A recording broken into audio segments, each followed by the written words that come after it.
네, 오늘은 갑절의 영감을 구하라, 갑절의 영감을 구하라라는 제목으로 하나님 말씀 증거하도록 하겠습니다. 나라가 되었던, 가정이 되었던, 단체가 되었던, 어떤 공동체가 되었던, 또 심지어 교회가 되었던 전성기는 특징이 있습니다. 환경이 좋다거나 또는 어떤 영웅적인 특출한 사람이 등장한다거나 또는 어떤 특별한 발견이나 발명 이런 게 있을 때 이렇게 전성기를 맞을 때가 있다는 것입니다.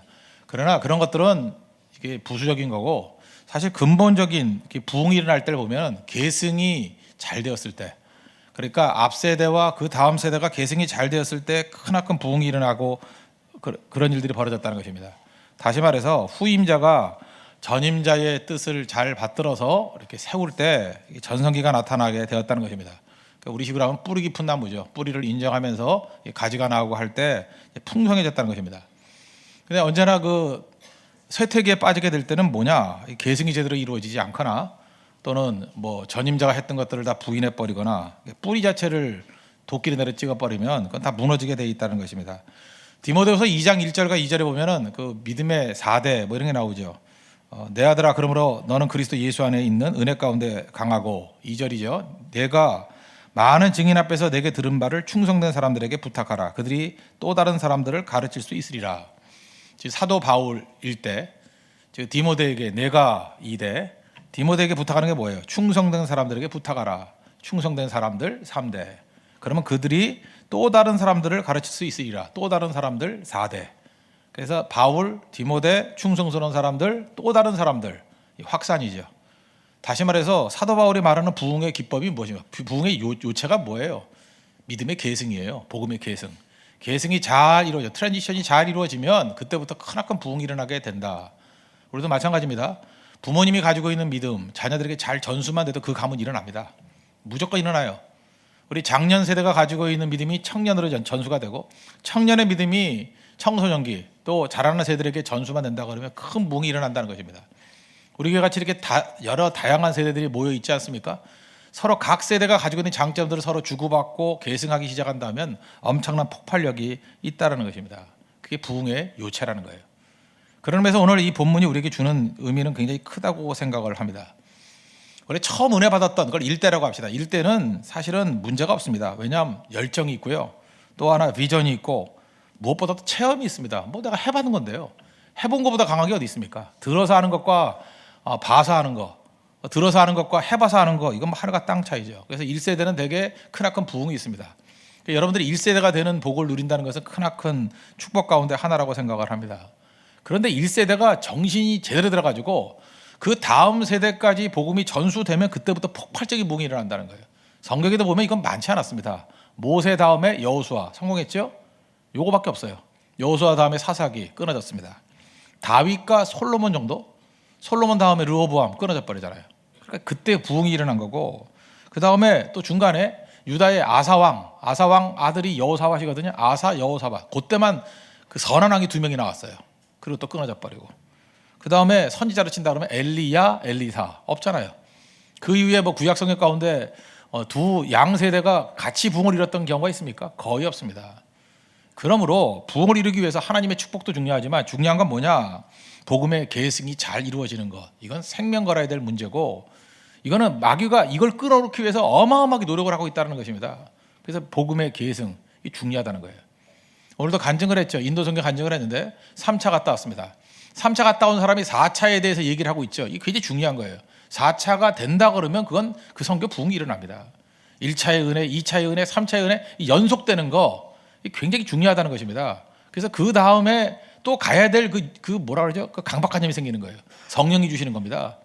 왜냐하면 그 다음 선교에 불을 붙여놔야 돼 하는 그런 성령이 주시는 긴박한 마음을 주신다는 거예요. 그게 부흥의 마음입니다. 그 요소가 반드시 있어야 된다는 것입니다. 신약에 와서도 보면 계승, 예수님 다음에 제자, 그거밖에 없잖아요.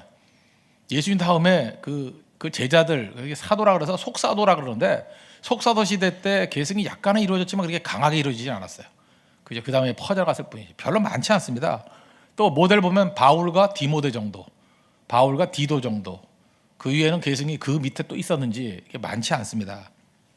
계승이 그만큼 어렵다는 것입니다. 그리고 인간의 마음 가운데는요, 이렇게 상대를 부정하려는 마음이 있지 계승하려는 마음이 없다라는 것입니다. 이게 부흥을 망치는 마귀의 계계에 빠지는 길이라는 거예요. 그러므로 오늘 두 가지 살피겠습니다. 첫째는 계승 잘하기 위해서 사람 키워야 된다는 것이고, 또 하나 키워놓은 사람에게 이 사람 키운다는 게 뭐예요? 구경꾼이 아니라 일꾼 만들라. 일꾼 만든 사람들에게는 영감이 필요합니다. 흘러넘치는 영감. 두 가지예요. 구경꾼을 일꾼 만들자. 일꾼은 그냥 일꾼으로 머물러 있는 게 아니라 영감이 넘치는, 갑절의 영감이 넘치는 일꾼으로 만들자. 두 가지. 이게 부흥의 요체라는 것입니다. 이런 부흥을 맛볼 수 있는 믿음의 종 되기를 바랍니다. 첫 번째, 사람을 키워야 됩니다. 구경꾼이 아니라 일꾼 만들어야 된다는 거예요. 엘리야의 태도에 대해서 변화가 나타납니다. 엘리야 그러면 스타 중에 스타죠. 이유가 무엇입니까? 뭐 홀로 싸워서 대승을 갈아버립니다. 열왕기상 18장 같은 데 보면 우리가 유명한 구절 아닙니까? 바알과 아세라의 850명의 선지자를 갈멜산에서 완전히 초토화시켜버리잖아요. 혼자 힘으로. 그러니까 850대 1, 이거 뭐 어마어마한 싸움 아닙니까? 그 승리를 이끌었던 사람입니다. 그리고 엘리야는 주로 능력 있는 사람이고 맨날 혼자 싸웠습니다. 뭐 엘리야와 누가 같이 다녔다 그 얘기가 없어요. 혼자만 다녔어요. 그러다가 마귀가 틈타니까 낙심에 빠지죠. 그게 열왕기상 19장에는 로뎀나무 아래서의 낙심입니다. 절망, 번아웃이 돼버렸어요. 그래서 뭐 앉아가지고 뭐 죽여달라 이런 소리는 하고, 또 열왕기상 19장에 나오는 그 유명한 얘기 두 번이나 나오잖아요. 오직 나만 남았건을, 저들이 내 생명을 찾으려 취하려 다니고 있습니다. 뭐 이런 얘기가 나오죠. 나만 남았건을. 그때 하나님께서 뭐라 그래요? 웃기는 소리 하지 마라 임마. 왜 너만 남았냐? 바알에게 무릎 꿇지 아니한 자가 몇 명 더 있다고요? 7,000명이나 더 있다. 하나님께서 이때부터 이 패러다임을 바꿔버리는 거예요. 중요한 게 무엇입니까? 나 혼자 뜨거운 것도 중요하지만 확산시키는 거예요. 더 많은 사람들 일꾼들을 세우고, 그죠? 그 일꾼들을 그죠? 하나님 앞에서 이렇게 확산시키는 거. 저는 그 마오쩌둥, 모택동의 이론 참 좋아합니다. 모택동이 성성지화 가해료원, 뭐 우리 한자리 읽으면 그렇게 되죠. 뜻이 뭐냐 하면 작은 불 하나하나가 퍼져서 들판 전체를 태운다. 이게 모택동, 마오쩌둥 원리거든요. 혼자 뛰어서 뭐 하느냐? 그죠? 어떤 도시가 있다 그러면 도시 주변에 농촌이 있지 않느냐? 농촌에 가가지고 다 불을 질러버리라는 거예요. 그래서 들에 있는 들불이 그냥 퍼져나가면 도시 하나 삼키는 거 시간 문제다. 이게 그 마오쩌둥의 게릴라 전술 중에 하나 아닙니까? 이게 내가 볼 때 하나님의 전술이에요. 어떻게 된 게 성경에 나오는 전술은 공산주의자들 다 뺏어가서 자기들이 다 써먹고, 믿는 사람들은 이거 뭣도 모르고 당하고 그럴 때가 되게 많다는 거예요. 이 성성지와 가이료원이라는 이 개념, 이 성경의 개념과 똑같다고. 이게 제자화 개념이에요. 하나의 불 크게 일으키는 게 아니라 여기저기 불지르라는 거예요. 불덩이들을 갖다가 보내라는 것입니다. 그럴 때 놀라운 일들이 나타나게 된다. 이거 몰랐잖아요. 엘리야가 몰랐는데 그 다음에 낙심하고 난 다음에 하나님께서 그에게 기회를 주십니다. 다시 말해서 그의 사역의 공백기가 나타나요. 갑자기 사라져버립니다. 19장에 낙심하고 난 다음에 사라져버려요. 그 다음에 열왕기상 20장에 보면은 아람과의 전쟁, 아람을 물리치기 위해서 하나님께서 선지자를 사용하시는데 이름 없는 선지자, 어떤 선지자예요? 어떤 선지자? 여기서 벌써 나만 남았건을 그렇게 틀렸다는 거 알죠? 또 다른 선지자가 있었어요. 이름 없는 선지자. 그리고 22장에 가면 아람과 이스라엘이 전쟁을 벌일 때 선지자 이름이 나와요. 미가야 선지자를 사용해서 말씀을 증거하십니다. 무슨 메시지입니까? 엘리야, 나만 남았건을 웃기지 말라는 거죠. 너 말고도 많이 있다라는 거예요. 샘플로 들었죠. 그리고 너 말고도 다른 사람을 통해서도 내가 능히 일할 수 있다. 하나님이 뭐 한 사람을 통해서만 일합니까? 또 다른 사람을 통해서도 일할 수 있다. 물론 엘리야를 통해서 가장 많은 일을 했습니다. 그러나 다른 일꾼들을 통해서 얼마든지 일할 수 있는 하나님, 그거 믿으라는 거예요. 그래야지 사람을 키우죠. 그래서 로뎀나무에서 낙심하고 난 다음에 지금 오늘 장면이 승천하는 장면이잖아요. 승천하는 장면 사이에 엘리야가 뭐 했느냐? 사람 키웠다는 거예요. 그게 오늘 메시지입니다. 사람 키울 때 영광이 드러나게 된다는 것입니다. 그래서 오늘 1절에 보면 길갈, 3절에 보면 베델, 5절에 보면 여리고, 또 6절, 7절 보면 요단, 이렇게 옮겨 다닐 때마다 계속 등장하는 게 뭐냐면 선지자의 제자들. 옛날 성경에는 선지 생도들 그랬어요. 선지자의 제자들, 그들이 등장을 합니다. 뭐 몇십 명씩 등장을 해요. 이게 무슨 얘기예요? 아무도 없다 그랬는데 이게 선지자의 생도들, 선지자의 제자들이 이렇게 많이 등장하는 이유가 무엇입니까? 엘리야가 그동안에 이 공백기기 동안에 했던 일이 뭐예요? 가는 곳마다 선지 학교를 세워서 일꾼들 키웠다는 거예요. 우리가 엘리야의 전반기 사역이 훌륭하다, 화려하죠. 그러나 실질적으로 이스라엘의 부흥을 가져왔던 건 후반기 사역입니다. 사람을 키웠을 때 크나큰 부흥이 일어났다는 거예요. 이거는 전반기 후반기를 나눌 때 항상 후반기에 하나님 주신 지혜인 것 같아요. 사도 바울 전도여행 몇 번 했죠? 뭐 로마로 간 거 빼놓고 1, 2, 3차 전도여행을 했죠. 1차 전도여행은 터키 지방입니다. 소아시아 지방. 그래서 우리가 보통 말하는 갈라디아 지방을 전도했어요. 2차 전도여행은 유럽, 지금 그리스 지방입니다. 그리스 지방을 전도했어요. 그래서 그 마게도냐, 북쪽에 있는 마게도냐에 있는 성들이 빌립보, 그 다음에 베레아, 데살로니카, 그 다음에 남쪽으로 내려오면 거기가 아가야 지방이라고 해요. 아가야 지방 고린도, 이런 지역을 전도했다고요. 이게 2차 전도여행입니다. 계속해서 싸돌아 다니면서 전도했어요. 그냥 몸만 축나게. 그러다가 3차 전도여행을 할 때 깨닫죠. 1차 전도, 2차 전도 지역을 돌아가고 지금 이렇게 돌아다니면 살만 빠져. 깨우쳤죠. 한 군데 머물러서 사람 키워야 돼. 그래서 머무른 데가 어디예요? 소아시아의 동쪽에 있는 에베소. 에베소에 머물러서 두란노 서원을 만들고 거기서 일종의 신학교예요. 많은 사람들을 모아가지고 거기서 양육을 했습니다. 양육을 해서 파송을 했어요. 사람 키우는데 집중하는 일들을 했다는 것입니다. 다시 말해서 엘리야의 후반기 사회가 똑같은 거예요. 사람 키우는 데만 집중했어요. 그랬더니 요한계시록에 보면 소아시아 7개 교회로 나오지 않습니까? 에베소, 서머나, 바가모, 두아디라, 사데, 빌라델피아, 라오디게아 7교회가 나오는데 성경의 기록에 하면 사도 바울이 갔던 데는 에베소밖에 없어요. 서머나를 갔다는 얘기도 없고 버가모를 갔다는 얘기도 없고 두아디라, 사데, 빌라델피아, 라오디게아 여기 갔다는 기록이 없어요. 근데 교회들이 세워진 이유가 무엇입니까? 여기서 세웠던 일꾼들 파송하니까 이게 교회가 되더라는 거예요. 한 군데 머물렀는데 7교회가 나오잖아요. 어마어마한 사역이죠. 우리가 해야 될 일이 바로 이거라는 것입니다. 그래서 센터가 돼야 돼요. 복음의 센터. 그래서 사람을 키울 때 영광이 드러나게 된다는 것입니다. 잘 보세요. 항상 우리는 이런 얘기를 합니다. 시대가 어둡다, 악하다, 뭐 침체기다. 제발 그 입 다물라. 어두우면 해야 될 일이 뭐예요? 어두우면 불 켜면 될 거 아니에요. 어둡다고 떠들면 뭐 할 거예요? 어둡다고 지금 깜깜합니다. 여기서 다 깜깜해요. 그럴 때 야 깜깜하다, 뭐 어둡다, 이게 뭐냐 소리 질러대면 돼요? 입 다물라. 그리고 해야 될 일이 뭐예요? 어디 가서든지 불 갖고 와야죠. 야 숨어서 담배 피는 사람 라이터 켜. 그래야 될 거 아니에요. 그죠? 그럼 불 밝혀야 될 게 불. 그게 일종의 등불이죠. 물론 좀 더러운 등불이지만 하여튼 등불 아니야 이게. 어두울 때 해야 될 일이 등불이죠. 근데 사람이 등불이야. 사람이.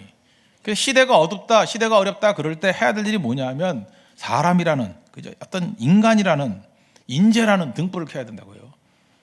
불을 하나씩 켜기 시작할 때 전체가 다 밝아지기 시작한다는 것입니다. 제발 말세다 그런 소리 하지 마십시오. 일꾼 키우십시오. 사람 키우십시오. 그러면 승리한다는 거예요. 예수님 당시도 마찬가지, 예수님도 마찬가지입니다. 예수님의 양대 설교가 있다 그랬죠. 사역 초창기 했던 게 산상수훈, 마태복음 5장, 6장, 7장. 그때는 다수의 사람들 아무나 와가지고 그냥 산 밑에 와서 산상수훈이에요, 그죠? 그러니까 Sermon on Mount, 그러니까 산 꼭대기에서 했던 설교예요. 막 우르르 몰려와서 아무나 들으라는 거예요. 그 설교하다가 예수님 십자가 지시기 직전에 마지막 설교가 요한복음 14, 15, 16장이거든. 다락방 강화. 다락방 강화는 누구만 들었어요? 제자들만. 예수님의 마지막 사역이 뭐예요? 제자들 키우는 겁니다. 일꾼 키우는 거예요. 너희들만 집중해가지고 이후에 지도자가 되라. 그래서 승리했던 거죠.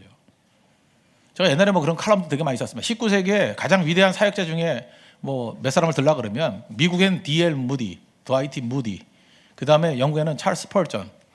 근데 스펄전은요 설교 되게 잘했어요. 얼마나 설교 잘했는지 설교 황태자. 지금도요 이 스펄전 설교 전집 같은 거 읽어보면 야 인사이트가 대단하다. 뭐 지금의 강해 설교하고 비슷하진 않아요. 일종의 제목 설교인데 하여튼 머리가 좋아요. 반짝반짝한데 잘 읽어보면요 스펄전의 설교는 정말 힘이 있어요. 왜냐하면 하나를 갖다가 송곳같이 파고드는 능력이 있다고. 지금 젊은 사역자들, 특별히 전도사님이나 목사님들 스펄전 설교 전집 같은 거 하나 사서 보문 출판에서 나와 있어요. 그 사서 한번 읽어봐요. 그거 뭐 한 60권, 70권 한번 읽어보라고. 이야, 19세기에 이런 설교를 했구나. 뭐 현대적으로 딱 맞지는 않지만 굉장히 그 파워가 있다고요. 개인적인 능력 탁월했습니다. 그런데 스펄전은 사람 안 키웠어요. 그러니까 지금도 그 메트로폴리탄 터버너클이라고 지금 영국 가면 있거든요. 관광지예요. 교회는 다운걸 아닌데 교인은 100명도 안 모인대요. 관광지 돼버렸다고 제자 안 키워놓으니까. 반면에 시카고에 있던 드와이트 무디, D.L. 무디 구수수성공이라 그래서 뭐 맨날 욕이나 먹고 뭐 무식하다 그러고 막 했다 그랬잖아요. 얼마나 무식했는지 뭐 이삭이 아브라함을 낳고 막 이랬대요, 그냥. 그죠? 그러니까 헷갈리죠, 그죠? 그런데도 불구하고 이 사람은 겸손함이 있었어요. 그래서 언제나 사람 키우고. 그 시카고에서 살다 오신 분들이 있죠. 그 시카고 다운타운 밑에, 그죠? 거기 보면 그 뭐 베니건스인가? 베니건스 1호점이 있는데 그 밑에 블럭이 다 무디 바이블 인스티튜트. 그러니까 그 뭐라 하죠? 그 무디 성경학교 그 부지예요. 얼마나 큰 부지인지 한 블럭 전체예요. 그죠? 블럭 전체가 크기를 친다 그러면 뭐 여기서부터 한 홍대 입구까지 그 정도 블럭이에요. 정사각형 블럭. 그게 다 기독교 블럭이에요. 19세기 때 만들어 놓은 거거든요. 사놓은 거거든요. 그 안에 모든 기독교 단체들이 다 모여 있고요. 거기서 연구하고 어떻게 보면 진짜 말씀의 중심지가 돼버렸다고요. 그리고 사람 키웠다고요. 계속 사람. 그 다음에 그 남쪽에 바이블 벨트의 그 핵심이 되는 게 달라스 신학교 아닙니까? 달라스 신학교에 그 제가 그 교육학자로 기독교 교육학자로 얘기할 때 이름만 있더라도 무조건 사람은 책이 있었죠. 하워드 핸드릭스가 여기 출신이에요. 무디 후예고. 그 다음에 그 로스앤젤레스에 있다가 또 달라스 신학교 총장으로 가신 분이 있죠. 찰스 윈돌. 이런 사람들이 다 무디 후예들이라고요. 지금도 어마어마하게 나옵니다. 어마어마하게. 그 굉장히 많은 사람들이 이 안에서 인물이 나와요. 지금 미국의 복음주의를 이끌어가는 사람들이 제가 볼 때 뭐 상당수가 무디의 후예들이라 이렇게 말할 수 있습니다. 이유가 뭐예요? 그는 엘리야 정신 배웠어요. 바울 정신, 바울의 두란노 서원에서 인재 키운 정신, 그것이 있었다고요. 영광이 드러나잖아요. 우리에게도 마찬가지입니다. 뭐 한두 사람 뛰어난 사람이 있는 게 아니라 기도의 사람 키워야 됩니다. 새벽기도 지금 나오는 것 같고 안 됩니다. 더 많은 사람이 새벽에 기도해야 되고요. 철야에 기도해야 되고 성경 현장에 나가야 되고 계속해서 확산이 일어나야 된다는 거예요. 하다못해 그거 공산주의 아니야. 마오쩌둥도 알던 이론이에요. 들판에 불 질러버려야 돼요. 여기저기서. 그럴 때 악한 마귀의 모든 괴계들이 다 무너지고 승리하는 일들이 있게 된다는 것입니다. 나눠야 됩니다. 요즘엔 안 그렇지만 저는 이런 생각을 해봤어요. 왜 서양 의학은 발전하고 동양 의학은 맨날 무슨 뭐 허준의 동의보감 뭐 이걸로 끝나버리나. 요즘엔 안 그래요. 요즘에는 다른데 이유가 뭐냐 하면 항상 그 제가 우리 어머니를 봐도 알아요. 우리 어머니가 냉면을 잘하는데 그 문제는 냉면 국물이거든요. 근데 국물 할 때는 이렇게 얼짱얼짱 해가지고 그냥 끝내버려요. 우리 며느리도 시집 온 지 오래됐는데 그걸 아직도 못 배웠어요. 배울 의지도 없지만 또 의지가 없더라도 이렇게 자세히 가르쳐주면 배울 거 아니에요. 근데 중요한 순간에 이게 어정쩡하게. 왜냐? 비법이기 때문에. 이제 그게 악한 거죠, 사실은. 그 자기만의 노하우라는 거예요. 그래서 절대 안 가르쳐줘요, 그거. 안 가르쳐준다고. 그 한약이 주로 그런 거예요, 그죠? 뭐 비법이라 그래가지고 자기만 갖고 있고. 그러다가 전수 못하고 죽거나 그러면 어떡할 거예요, 그죠? 그것도 끝나버리고. 뭐 고려청자, 상감청자 기법도 딱 끊어져 버렸잖아요. 안 그래요? 끊어져 버리고 뭐 일본에서나 뭐 좀 남았다며. 근데 일본 애들은 또 가지가 또 이상했던 바뀌어버리고. 그거 만들려고 얼마나 고생을 해요. 비법. 이 비법 문화가 이게 좋은 게 아니라고요. 근데 서양 의학은 세미나 문화예요. 뭐 하나 발견하죠. 그러면은 그 저널 같은 데 발표를 해가지고 막 한다 그 새로 나온 이론과 정보를 공유해요. 공유하니까 얼마나 강해요. 지식을 공유하니까. 그러니까 발전하게 돼 있죠. 지금 한의학은 안 그래요. 이제 서양식으로 들어와서 이제 지금 한의학은 세미나 해요. 해서 이제 발전하잖아요. 그리고 이제 양학과 한의학의 이제 퓨전화 이런 것도 막 연구하고 하는데 어쨌든 우리가 가지고 있는 게 중요한 게 뭐냐면 전수해 주는 거예요. 좋은 것들. 혼자 갖고 있으면 안 되죠. 그걸 나눌 줄 알고 자기가 훌륭한 사람이라 그러면 그걸 카피해내야지 자꾸만. 엘리야가 처음에는 혼자 뛰었습니다. 근데 나중에 깨달은 게 뭐예요? 혼자서는 안 된다. 일꾼 키워야 된다. 구경꾼 갖고는 안 된다. 여기 보면요. 여기 50명씩 선지자의 제자들이 모여 있어요. 주로 하는 일이 뭐예요? 엘리야가 뭐 하면 구경만 해. 50명 뭐 하는 거야? 구경만 해요? 일은 안 하고? 구경꾼을 일꾼화 시켜야죠. 그들이 뛰게 만들어야죠. 하나님 앞에 여러분들 구경꾼 되지 말고 현장에서 뛰는 일꾼 되는, 그러니까 현장에 나가는 선교 대원 되고 현장에서 예배 드리고 현장에서 투쟁하는 사람들 돼야 됩니다. 마귀와 싸워 이기는 사람들. 그래서 구경꾼을 일꾼화 시키는 여러분 그런 거룩한 하나님의 백성 되기를 바랍니다. 두 번째, 이것이 일종의 확산이라 그러면 확산만 있는 게 아니에요. 또 하나는 집중이라고. 집중이 뭐냐 하면 영감, 우리 새롭게 번역된 것에는 성령이 하시는 역사 이렇게 되는데 이거 뭐 요약해서 옛날 성경 번역이 더 좋은 것 같아요. 갑절의 영감, 영감에 대한 열망이 있어야 된다는 거죠. 갑절의 영감을 주십시오. 이게 필요하다는 것입니다. 학생에게 있어서 제일 중요한 게 뭔지 아십니까? 배우자 하는 열망이에요. 저는 그래요. 훌륭한 선생님도 있지만 학생이 자꾸만 배우려고 그러면 뜨거운 열망이 있으면 선생님이 공부 안 할 수가 없어요. 뭐 약간 잘난 척 같기도 한데 제가 나온 고등학교가 좀 좋은 학교거든요. 굉장히 좋은 학교입니다. 그냥 믿어주십시오. 굉장히 좋은 학교라고. 애들이 공부를 열심히 하려고 노력을 참 많이 했어요. 우리는 뭐라 그러죠? 그 전교생이 900명이었는데 한 450명 정도가 연고대에 갔어요. 그러니까 반 정도가. 옛날에 경기고등학교도 못했던 일이에요. 그냥 그렇게 갔다고. 그러니까 우리는 하여튼 더 얘기 안 하겠어요. 하여튼 그런 학교였어요.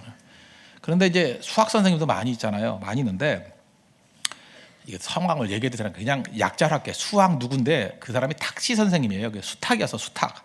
수탁이었는데 수탁 선생님이 실력이 제일 없어. 왜냐하면 그 대우에 다니다가 때려치고 선생님 오신 분이거든요. 그래서 실력은 개인적으로 있는데 이렇게 가르친 경험이 없어요. 그래서 잘 몰라.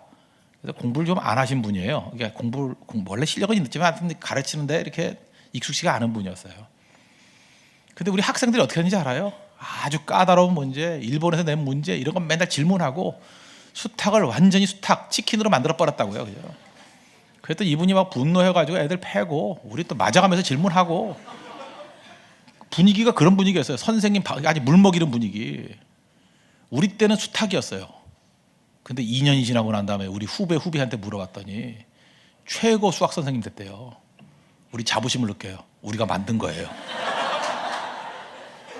우리가 만든 거라고요. 우리 때 제가 7회인데 7회 8회가 만든 거예요. 우리 학교 명문 남으려고 그러면 저 선생님이 저거 하나 때문에 안 된다 저거. 그죠? 그래서 최고 어려운 거 질문하고 개망신 시키고 그랬더니 이 선생님이 이제 자극을 받은 거예요. 그때부터 문제 풀고 사전에 공부하고 2년 동안 당했으니 얼마나 제자 훈련 받았겠어요. 그죠? 역제자 훈련이죠. 역제자 훈련. 그래서 9회한테 물어보니까 최고의 선생님이 수탁이래요. 우리 깜짝 놀랐어요. 제자들에 대한 열망이요. 좋은 선생님도 만들어요. 여러분 성도들도 마찬가지입니다. 목사가요 제대로 안 하면 좀 요구하십시오. 나 그것도 필요하다고 생각해요. 죽으면 죽더라도 그죠. 목사가 새벽기도도 안 나오고 새벽기도 안 나오면 항의해야 되고요. 기도 안 하면 너 기도도 안 하고 뭐 하냐 그러고 항의해야 되고 설교도 빌빌대면요 설교가 그 꼴이 뭐냐 그러고 항의해야 되고요. 삶에 있어서 너무 가볍다 그러면 좀 진지하게 살라고 좀 그 기도도 하고 크게 기도해요. 우리 하나님 우리 담임 목사 정신 차리게 해주세요. 막 기도하라고. 그러면 저도 자극받아가지고 같이 기도할 거 아니에요. 저놈의 요망한 거 저걸 놔둬야 됩니까 말아야 됩니까? 그건 싸우는 게 아니라 그죠. 영적인 승부를 보는 거죠. 영적인 승부를. 그러면 기도에 불이 붙는 거죠. 제가 이전교회 있을 때 한번 그랬던 적이 있어요. 하나가 이제 숙대 나온 애고 하나가 이대 나온 애예요. 둘이 식구인데 둘이 라이벌이 됐다고. 새벽기도 끝나고 난 다음에 집에 안 가는 거예요.